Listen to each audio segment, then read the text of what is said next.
Content warning. This video contains dark folklore themes and unsettling imagery. Viewer discretion is advised. From whispers in the dark forests of the Visayas to monsters haunting modern films, the Aswang has never stopped evolving. This is the story of the Aswang's transformation through time. In the 1500s, Spanish missionaries wrote of the Aswang as man-eating ghouls and witches. In their chronicles, these creatures dug up corpses and snatched away children.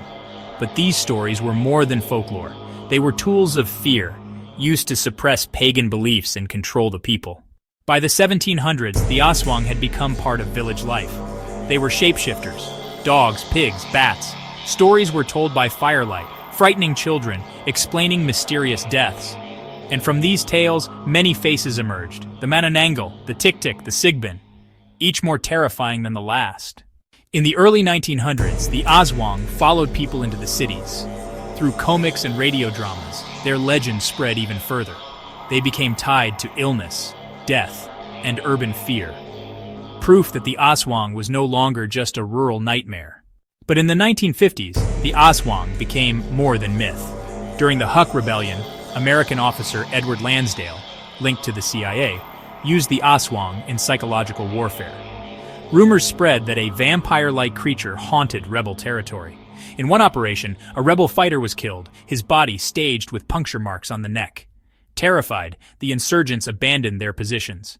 Whether fact or myth, the Aswang had been turned into a weapon of war. By the 1960s, the Aswang dominated the screen. Black and white horror films, pulp comics, and posters gave new life to the manananggal, the woman who split in half and flew at night. No longer just superstition, the Aswang had become a star of pop culture. Today, the Aswang is everywhere.